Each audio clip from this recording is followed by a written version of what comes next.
I thought I had a faithful husband, but I discovered he was meeting my sister every weekend. His mother told me it was my fault for not keeping him happy. I found the receipt in his jacket pocket, while looking for the car keys. Starbucks. 2 grande caramel macchiatos. Every Saturday for the past 3 months.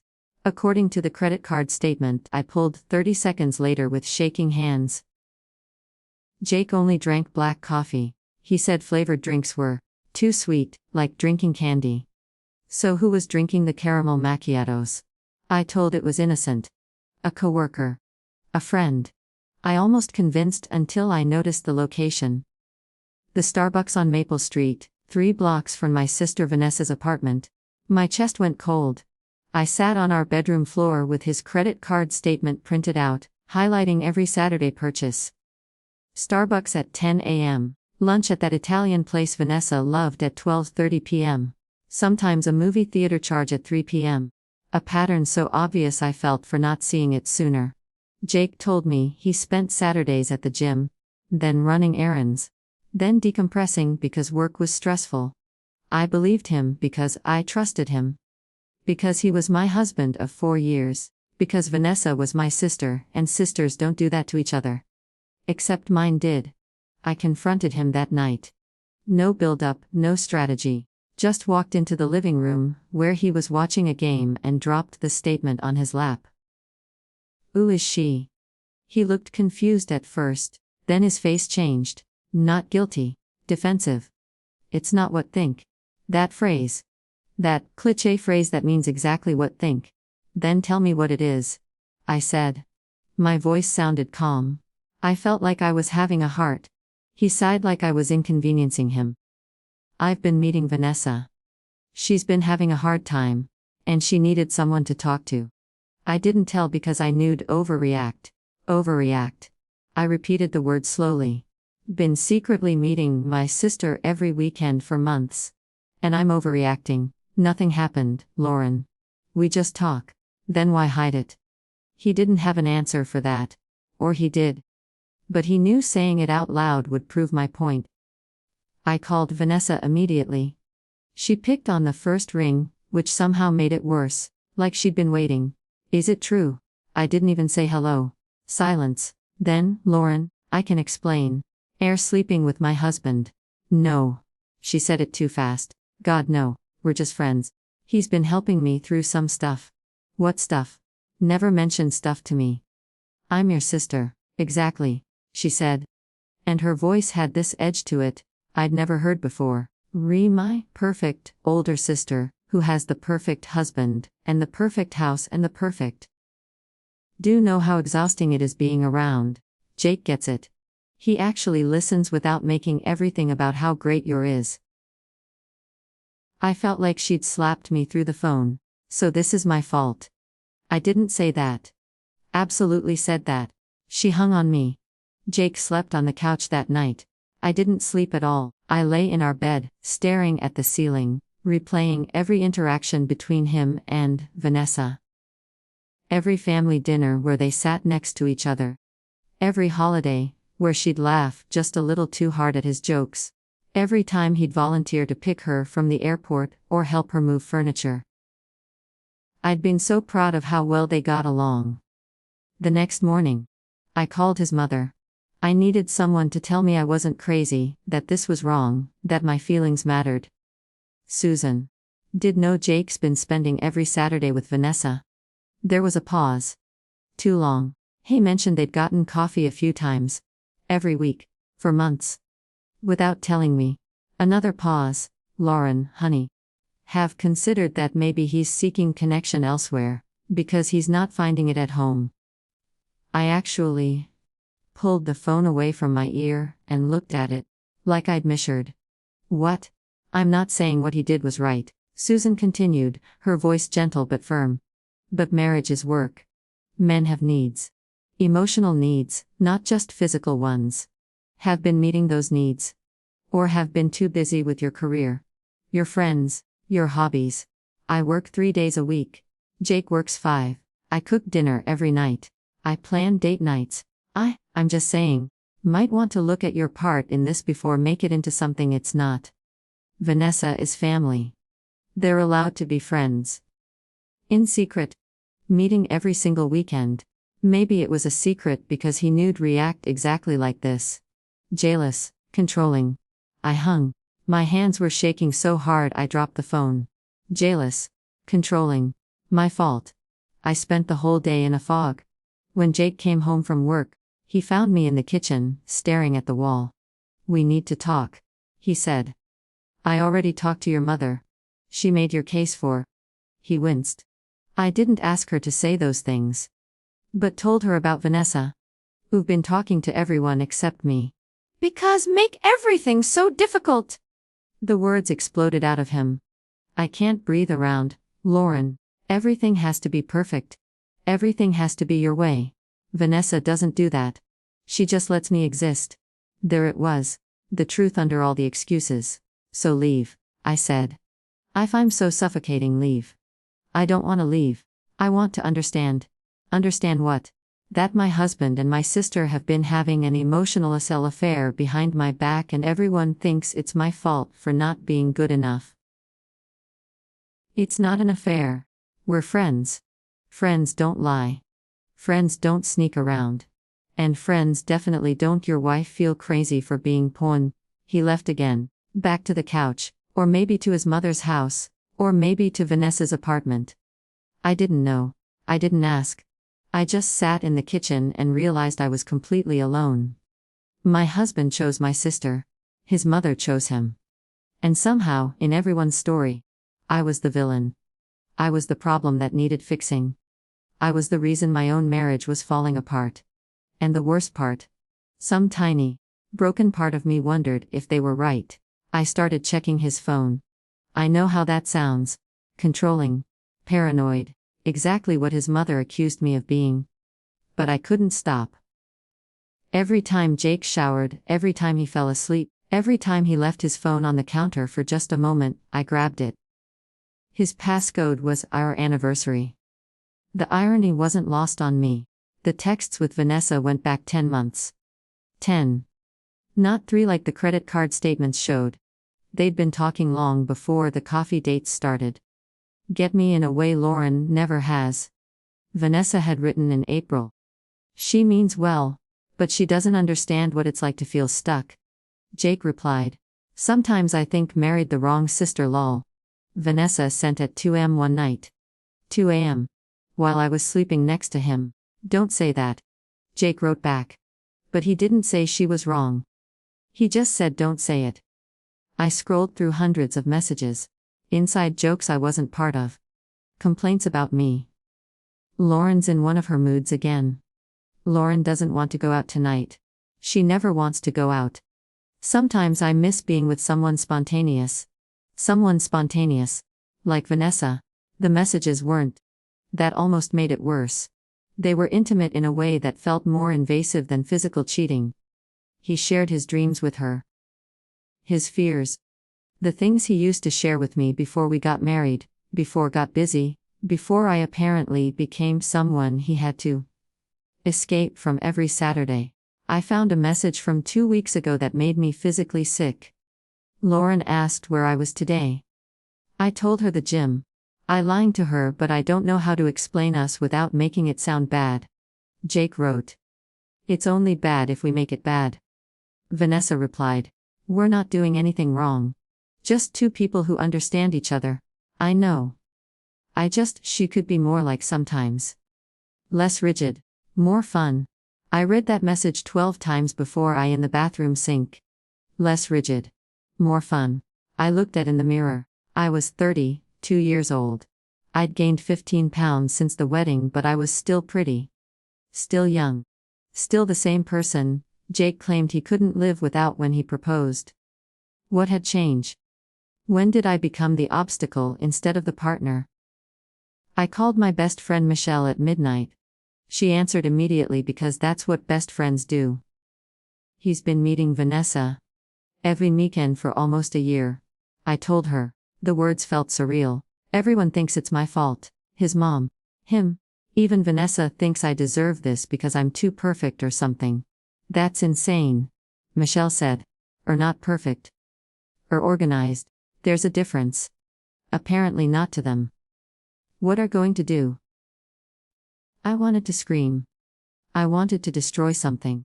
I wanted to go to Vanessa's apartment and ask her why having everything I had wasn't enough. Why she needed to take my husband too. Instead, I said, I'm gonna fix it. Fix what? Me, whatever I'm doing wrong. I'll be more spontaneous. More fun. Less rigid. I'll be whoever he needs me to be. Michelle was quiet for a long time. Lauren, no, that's not healthy, right? What's the alternative? Lose him, lose my marriage, become a divorce statistic at 30. 2. Better than staying with someone who makes feel like we're not enough. But I wasn't ready to hear that. I hung and made a plan. The next morning, I woke Jake with breakfast in bed. Pancakes, bacon, fresh coffee. I'd been since 5 a.m. cooking. What's this for? He asked, suspicious.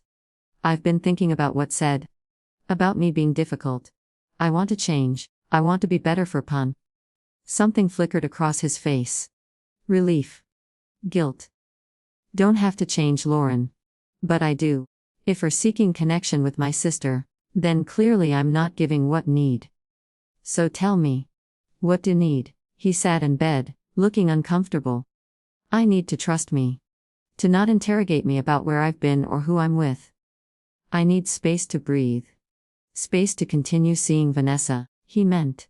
Okay, I said. I can do that. I stopped asking questions. When he said he was going to the gym on Saturday, I said, have fun. When he came home smelling like Vanessa's perfume, that vanilla scent she'd worn since high school, I didn't mention it. When he stayed late at work 3 nights in a row, I just smiled and kept dinner warm.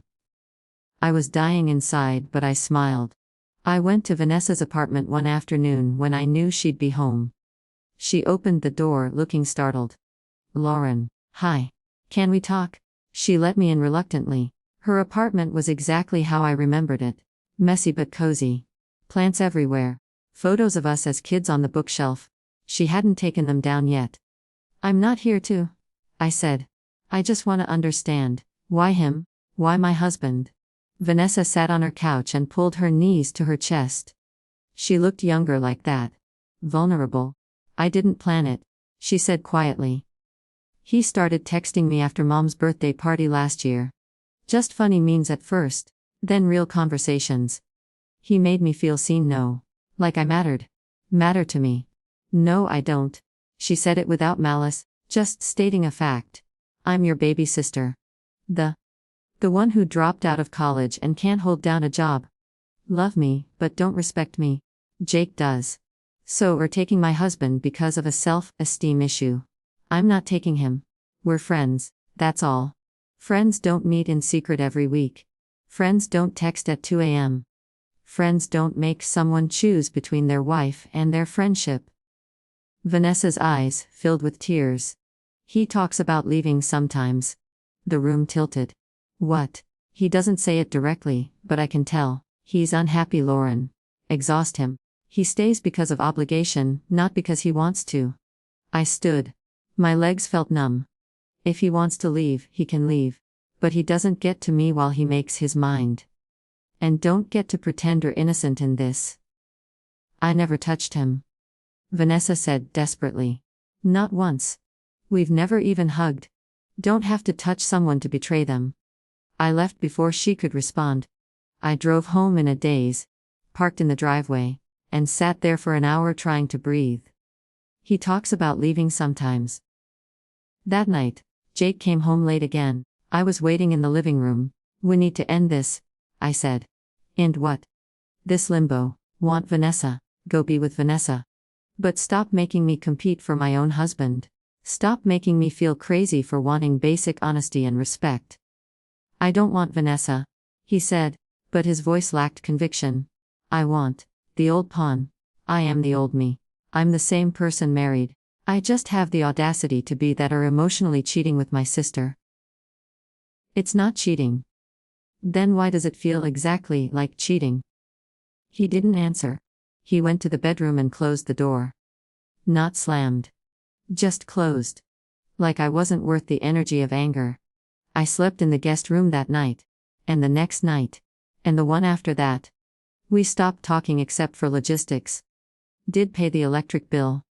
We're out of milk. Your mother called. We became roommates in our own marriage. 2 weeks later, I came home early from work and found Vanessa's car in our driveway. She was in my house. Sitting at my kitchen table.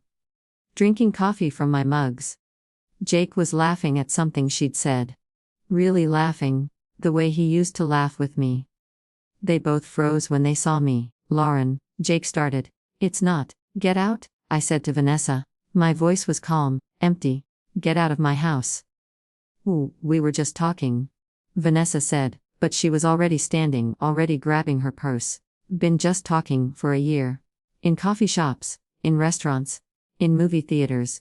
Now in my home, in my marriage. Get out, she left. Jake followed her to the door, said something I couldn't hear. Came back looking defensive. She stopped by to drop off Mom's birthday present, that's all. I want a divorce, I said. The words surprised me as much as him. Don't mean that do. I can't do this anymore. Wondering where are. Who with? Whether my own sister is stealing my husband while everyone tells me it's my fault. I'm done. Over a friendship. Or going to throw away 4 years of marriage over a friendship. It away 10 months ago when chose her over me. I'm just finally accepting it. I walked past him to the guest room and locked the door. He knocked for 20 minutes pleading, explaining. Promising things would change. I put in headphones and let him talk to silence. That's when I realized the cruelest part of betrayal isn't the act itself. It's how everyone expects to forgive it, to understand it, to take responsibility for it. It's being told your pain is an overreaction while your heart is actively breaking. It's watching the person loved most team with your own family to convince that are the problem. And the worst part. I still loved him. Even after everything. Even knowing he wished I was someone else. I loved him and it meant absolutely nothing. I thought I had a faithful husband. But I discovered he was meeting my sister every weekend. His mother told me. It was my fault for not keeping him happy. Part 3. The aftermath. Jake moved out 3 days after I asked for the divorce. Not to his mother's house like I expected. To an apartment 10 minutes from Vanessa's place. He swore it was coincidence. That the location had nothing to do with her. That he just needed space to think. I didn't believe him. I'd stopped believing anything he said. The divorce paperwork sat on my kitchen table for 2 weeks before I could sign it. My hand shook so badly the first time I tried that my signature was illegible. I had to start over. Even my body was fighting against ending my marriage. But I signed it. Dated it. Mailed it. Then I sat on my kitchen floor and cried until I couldn't breathe. My parents found out about the divorce through Vanessa. She told them before I could. Spun it her way. Made it sound like I'd overreacted to an innocent friendship. Like I was controlling and jealous and impossible to live with. When my mom called, I thought she'd be on my side. Mothers are supposed to protect their daughters, right? Both of them. Vanessa is devastated. Mom said instead, she feels terrible that her friendship with Jake caused problems in your marriage. Her friendship. I repeated. Mom. She was meeting him every single week behind my back. Texting him constantly. He told her he was unhappy with me. She told me he talks about leaving me. She says it wasn't like that. And believe her. Silence. The kind that answers the question without words. Lauren, honey, I know. But Vanessa is fragile right now. She's finally found someone who makes her feel valued. Don't take that away from her out of spite. Someone who makes her feel valued. My husband. She was talking about my husband. Hearing. My voice cracked. Your daughter's marriage is ending and are worried about whether the other daughter gets to keep her emotional affair partner. That's not fair.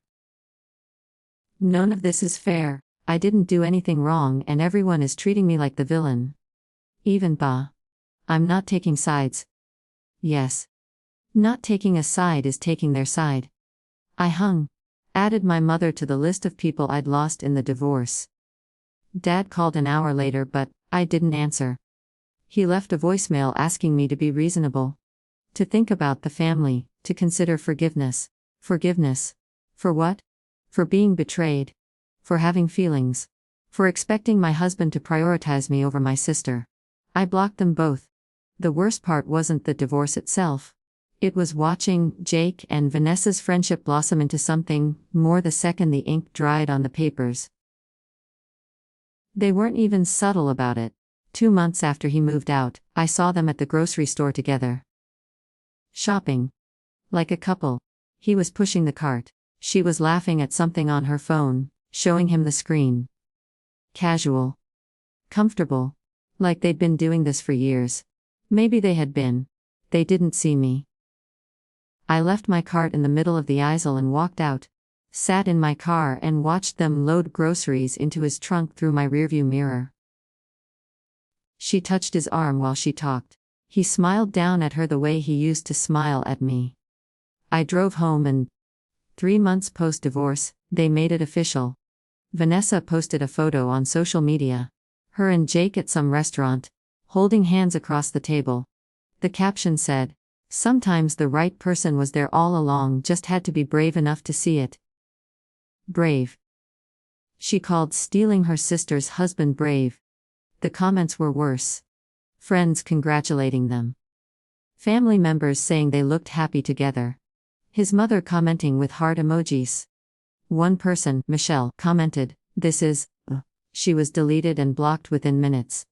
I stared at that photo for hours. Vanessa was wearing a dress I'd bought her for Christmas 2 years ago. Jake was wearing the watch I'd given him for our anniversary. They were building their relationship with pieces of mine. I called Michelle. The only person who hadn't abandoned me. Did see. I couldn't even finish the sentence. I saw. "I'm coming over." She showed with an ice cream. And let me cry on her couch until 3 in the morning. "Everyone thinks I'm crazy," I said between sobs.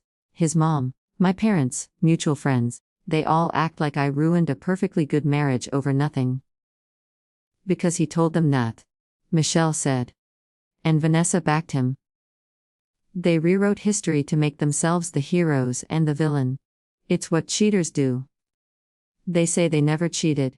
That nothing physical happened until after the divorce. Do believe that? I didn't answer. Because part of me did believe it. Part of me thought, maybe I really had overreacted. Maybe if I'd just been cooler about the friendship. More trusting, less rigid, we'd still be married. Maybe this was my fault. "Stop," Michelle said, reading my mind. "I can see spiraling. None of this is your fault. He emotionally cheated. She helped him do it. They gaslit into thinking we're the problem. And now they get to play happy couple, while left picking the pieces. It's not fair, and it's not right, and didn't deserve any of it." But deserving and reality are two different things. I started seeing a therapist. Dr. Chen was kind and professional and didn't judge me when I spent entire sessions crying. Or grieving multiple losses. She explained.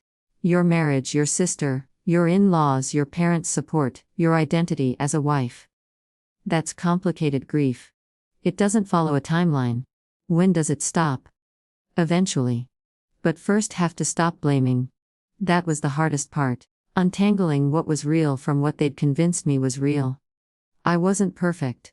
I was organized, maybe too organized. I liked plans and structure. I wasn't spontaneous or wild or particularly fun at parties. But those weren't crimes. They weren't reasons to betray someone. Your husband made a choice. Dr. Chen said.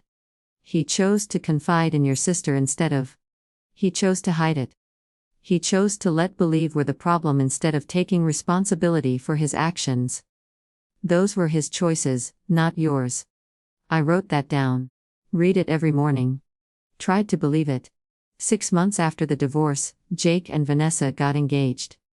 I found out through social media again. Another photo. Her hand with a ring. Him kissing her cheek.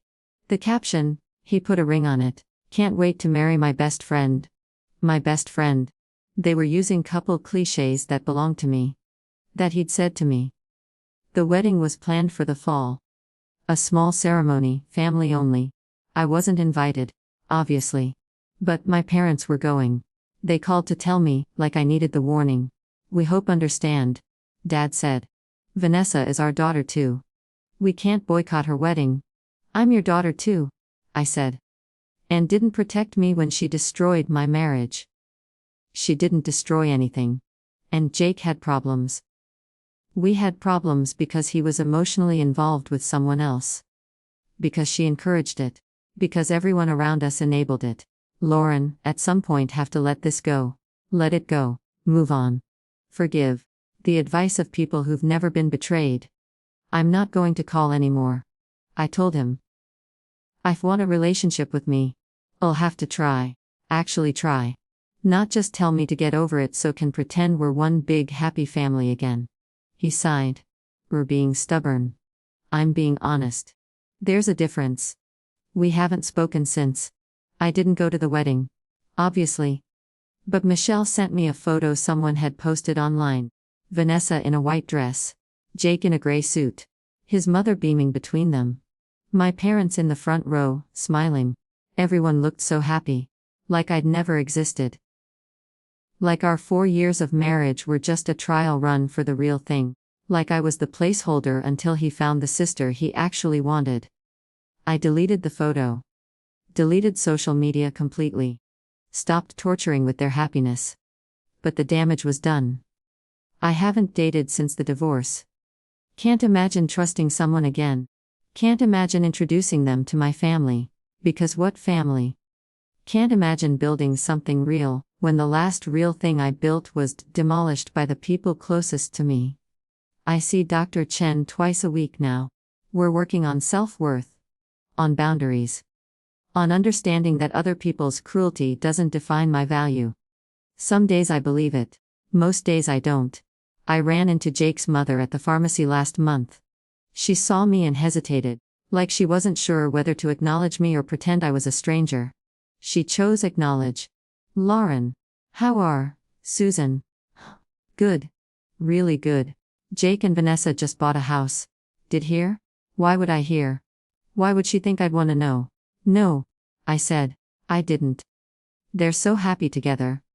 It's like watching two puzzle pieces finally click into place. No. I stood there, frozen, while my ex-husband's mother told me how perfect he was with my sister. How right they were together. How everything worked out the way it was supposed to. I should go. I managed. Before do.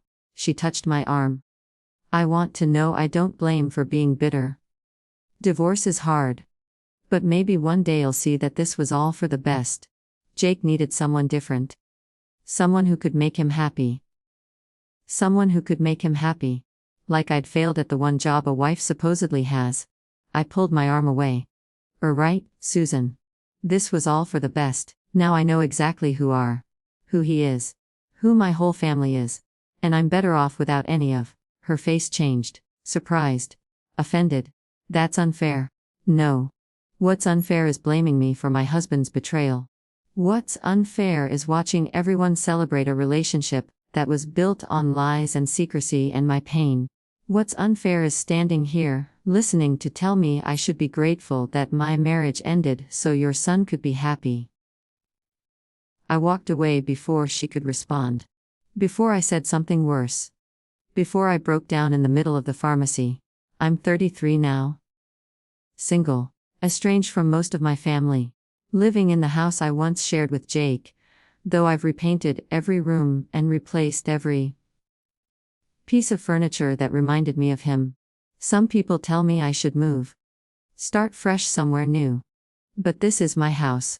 I bought it with my money, my credit, my name on the deed. I'm not giving anything else. I kept my married name. Changed it back to my maiden name would feel like a knitting defeat. Like saying the marriage never mattered. It did matter. It was real, even if no one else wants to remember it that way. Michelle asks me sometimes if I regret how I handled it. If I'd fought harder, been more forgiving, given them the benefit of the doubt. The answer is no. I regret trusting Jake. I regret not seeing the signs sooner. I regret believing Vanessa when she said nothing was happening. I regret how much of I sacrificed trying to save a marriage that one person can't save alone. But I don't regret leaving. I don't regret setting boundaries. I don't regret refusing to pretend their betrayal was somehow my fault. The truth is, I did everything right. I was a good wife. A good sister. A good daughter. I was loyal and trusting and loving. And it meant nothing. Because at the end of the day, people will rewrite your story to justify their choices.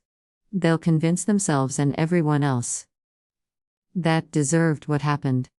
That were difficult. Demanding not enough. They'll move on and build lives on top of the wreckage they made of yours. And we'll be left wondering if anyone will ever actually choose. Not tolerate. Not settle for. Not stay with until someone better comes along. Actually choose. For. Protect. I'm still wondering. Some nights I lie awake and imagine what I'd say if I could go back. If I could talk to the version of me who found that Starbucks receipt and thought it was fixable. Thought love was enough. Thought truth mattered. I'd tell her to run. To trust her instincts. To know that anyone who makes question your reality is not safe to love. I'd tell her that being chosen should never feel like a competition. I'd tell her that the people who blame for their betrayal will never admit the truth, because admitting would mean facing who they really are. But mostly, I'd tell her this can do everything right and still lose everything. Because some people will always choose the easier version of love over the real thing. And there's nothing can do to stop them.